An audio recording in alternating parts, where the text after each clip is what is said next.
2 months ago, everything changed in a way I never expected. My girlfriend was assaulted. I'll never forget that moment when everything seemed to freeze. The attack happened in a park. She didn't want to report it. She shut down completely. She couldn't speak to the police, couldn't bring herself to go to the hospital. I couldn't force her to do anything. All I could do was stay by her side. She was in a terrible state, broken in ways I couldn't imagine. Her depression, something she'd struggled with before, seemed to swallow her whole. I watched as she struggled, barely eating, sleeping, her nights filled with uncontrollable crying and screaming. I stayed with her through it all. Every long, silent hour when she'd just stare at the wall, lost in her thoughts, I was there. I helped her with whatever she needed. We even went to therapy, hoping that somehow, it would help her navigate this devastating reality. She knew I was there for her. I tried to be her rock, but at times, I felt so powerless, so helpless. Then, last week, the test came back positive. My heart stopped. The words "you're pregnant" echoed in my mind, mixing with feelings I couldn't fully comprehend. Anger, sadness, helplessness, each one hit me like a wave. You see, I'd been away for 2 months before the attack on a work trip. When I came back early, it was to care for her. But the baby wasn't mine. She was certain of it. The attacker was the father. We had hoped it was a false alarm, that something had gone wrong, but the tests didn't lie. It was real. And with that reality, she broke down. The thought of carrying this pregnancy, a constant reminder of the attack, was slowly destroying her. The weight of it was unbearable. She felt trapped. And I didn't know how to help her escape this nightmare. We talked. It was one of the hardest conversations we'd ever had. She's a devout Catholic. Her faith is everything to her. At first, we both agreed on an abortion. It felt like the only way forward, a chance for her to heal, to start anew. But after talking to her mother, everything shifted. Her mother told her that under no circumstances should she have an abortion. She called it a grave sin. That conversation changed everything. My girlfriend decided to keep the baby. She believed that no matter the circumstances, every life was sacred. It broke me to watch her wrestle with this decision. I could see the turmoil in her eyes, the internal battle between her faith and the trauma she'd suffered. I told her plainly that I couldn't raise the child of the man who attacked her. It was a harsh thing to say, but I needed her to understand. I couldn't lie to her. The words hit harder than I expected. She cried. She begged me not to leave her. Those tears, God, those tears, broke my heart. I hated seeing her in so much pain. But I couldn't back down. I told her, it's your choice. You can keep the baby, and I'll leave. Or you can terminate the pregnancy, and I'll stay. I couldn't compromise. I had to be honest about what I could live with and what I couldn't. She didn't want to make either of those choices. So, I made it for her. I told her we were done. The decision was hers, but I had to be clear about my boundaries. Was I wrong? I received a call from her a few days later. She was crying, pleading with me to listen. She said she needed to talk to me. She wanted to explain what had happened since we last spoke. She said she called her mother for comfort, someone to confide in, hoping her mom would understand. At first, she had decided to go through with the abortion. It seemed like the only way for her to heal. But when she talked to her mom, everything changed. Her mom told her that if she had the abortion, it would be a grave sin. She claimed she would regret it for the rest of her life. Then, her mother went a step further. She accused me of manipulating her, saying I was the villain in all of this. The words hit hard. Her mother's disapproval was unrelenting. She even threatened that if my girlfriend went through with the abortion, they would never speak again. That hurt. The idea of her mother severing ties over something so difficult was too much for her to bear. My girlfriend felt cornered. She was torn between the trauma she was facing and the judgment of her mother. After I left, She called her mom again. Desperate for understanding, she tried to explain how the pregnancy was destroying her. But her mother was relentless. "If you have the abortion, we are done. This will be the last time we speak," her mother insisted. The pressure was unbearable. The phone call ended with my girlfriend, sobbing uncontrollably, saying she didn't know what to do. The weight of her mother's ultimatum left her feeling lost and alone. I couldn't believe it. My heart dropped to my stomach. My girlfriend, completely shattered, turned to her phone, her hands trembling as she typed a message. Every word weighed heavily on her. What could she say? What was left to say? After a long moment, she hit send, telling her mother that she was going to go through with the abortion. She hoped, maybe foolishly, that her mother would understand, or at least offer a shred of compassion. Instead, the response was swift, brutal, immediate rejection. No explanation, just silence. Blocked. Cut off. It was over. The woman who had once been a comforting presence, or rock to lean on, had turned her back on her completely. In that moment, I saw her shatter. She called me, trembling, breaking the news. She'd made her decision. 3 weeks from now, she would have the abortion. We talked, we both agreed that I hadn't manipulated her, that this choice was hers, even though we'd both been crushed by the weight of it. She was relieved, but there was so much pain in her eyes. It was like she was drowning in it. She shared that if I hadn't been firm with my boundaries, she might have ended up raising a baby that would always remind her of the darkest time of her life. Those weren't my words. Those were hers. She looked at me and said, "You're the best thing that's ever happened to me." Through it all, the betrayal of her own mother, the guilt, the tears, she said I was the one who could get her through it. Even if she lost everyone else, at least she had me. I could hardly breathe. I wanted to hold her, to fix everything, but I knew that I couldn't. Not for a moment did I ever want to lose her, and the thought of raising that child, knowing its origins, haunted me deeply. Still, I knew I had to stand my ground. For us. For her. When I first posted, I needed validation. I needed someone, anyone, to tell me I wasn't a monster. The support from others helped me realize that what I was doing was not just a choice, but a shield, protecting our future from a past we couldn't erase. And now, looking back, I was relieved things turned out this way. As for her mother, well, anyone who chooses religion over their own child is a lunatic in my book. As for the things some people said, no, she didn't cheat. That's not even a question. I knew her too well. We both did. She had a conscience like a fragile angel.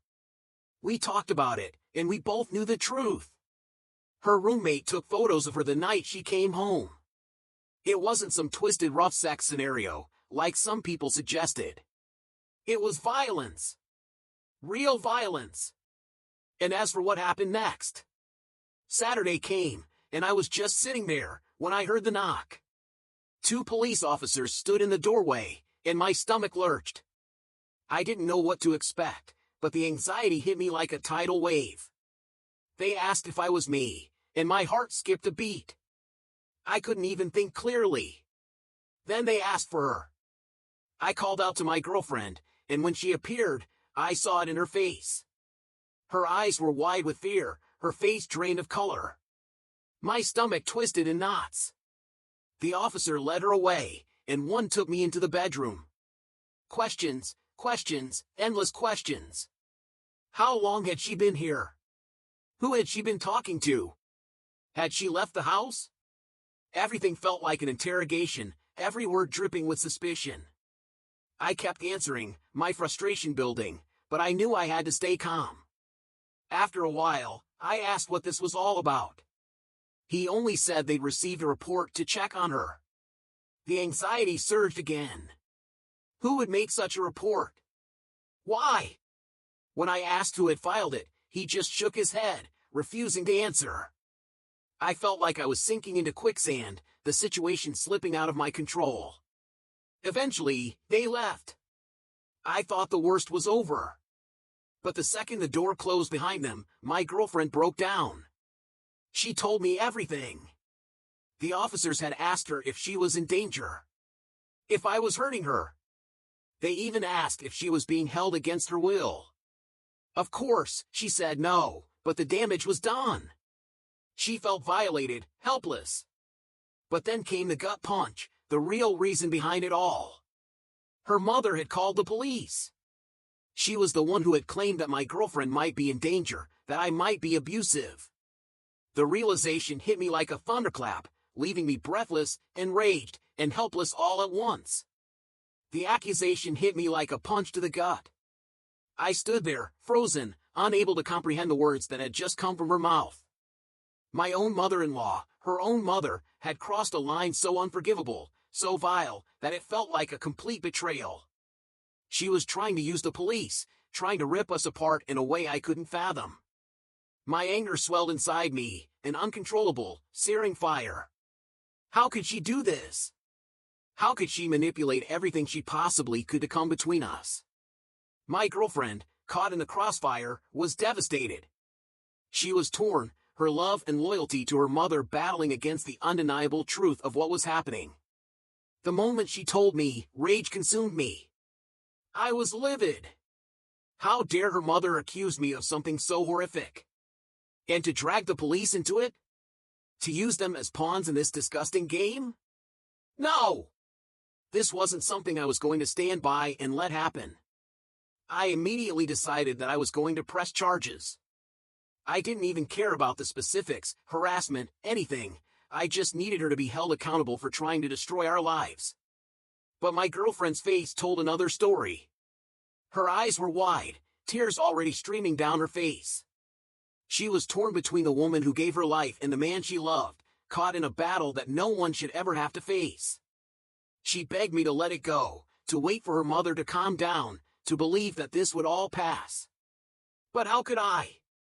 How could I forget what had just happened? Her mother had sent the police to my home, to get me arrested. How was that reasonable? What kind of thinking was that? My mind was spinning. The implications were terrifying. What if I was arrested? What if I lost my job? My career? Everything I had worked for, everything, was on the line because of her unfounded, malicious accusations. What was her endgame?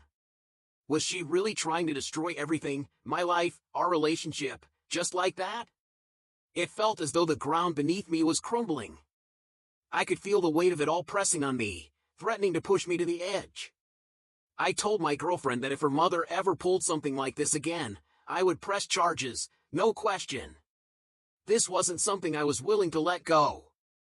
She, however, insisted that she would try to talk to her mom on Sunday. She would handle it. So, on Sunday, she tried. They talked for all of 2 minutes, before I heard her sobbing. I walked into the room and saw her there, still clutching the phone, tears falling freely from her eyes. I couldn't just stand there. I took the phone from her hand and wrapped my arms around her, trying to comfort her as best I could. But then, I heard it, the voice on the other end. Her mother was still there. Still ranting. Still trying to control her. I snapped. "You're a disgrace of a mother," I said into the phone, my words cutting through the tension like a knife. And then I hung up. I held my girlfriend for what felt like an eternity, letting her cry, feeling the weight of everything she had been through. After a while, we talked. She told me that her mother had said the most vile things, things I couldn't even begin to understand. That if she went through with the abortion, she would never see her mother, her brother, or even her father, who had passed away. Her father, who had been a violent alcoholic, who had beaten her, but of course, that didn't matter now, did it? I couldn't help but feel angry at the cruelty of it all. But I did my best to ease her pain. "If you're going to hell, save me a seat," I joked. "We'll be nice and toasty together." She smiled, despite everything. I love that smile. So, what do you think? Should I do something about her mother? No doubt, my words will stir up some reactions. But it felt like the right thing to do. A few days later, the abortion happened. It was a procedure that, despite the trauma surrounding it, was carried out without incident. Before it, my girlfriend had spoken to a counselor, talked to a nurse, undergone tests, all to ensure she was clear to proceed. And when it was done, it was almost peaceful. She said the pain was minimal, and just hours later, she was home. But then, the tears came. The floodgates opened, and all the anguish, all the relief, poured out in one overwhelming rush. I held her close, feeling every sob, every tremble in her body as she cried. And when the tears finally subsided, she looked up at me with a faint glimmer of hope in her eyes, a look I hadn't seen in months. The burden was finally gone. The weight had lifted. The constant reminder of the attack, the constant reminder of everything that had happened, it was all starting to fade. For the first time in a long while, she felt like she could breathe again. The shadows of that terrible night were receding. It wasn't over, no, it was just the beginning of her healing. But it felt like a turning point. We decided to take the whole week off work. Just to be together. To process everything. To let things settle, to heal. We went camping, despite the rain that seemed to follow us everywhere. But even that couldn't dampen our spirits. We huddled together in the tent, listening to the rain tapping on the fabric, the sound almost soothing in its own way. In that little space, it felt safe. Cozy. A stark contrast to the chaos that had ruled our lives for so long. In the quiet of the tent, she opened up.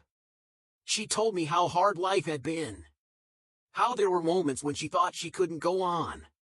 But there were other moments like this, when she realized that maybe, just maybe, she was stronger than she ever knew. That she had made it through the worst of it. And she had come out on the other side stronger, more resilient. I couldn't have been prouder of her.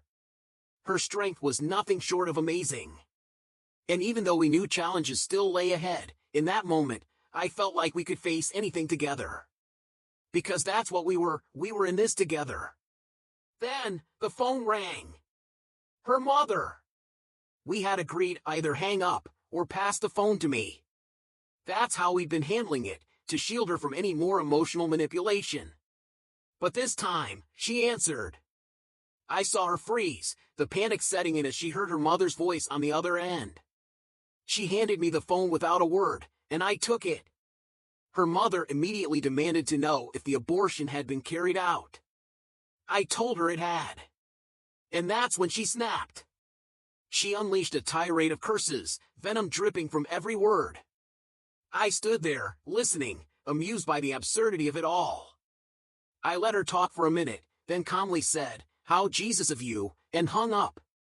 My girlfriend didn't find it funny, but it felt like a small victory. A quiet one, but a victory nonetheless. She gave me a grateful look, relief washing over her.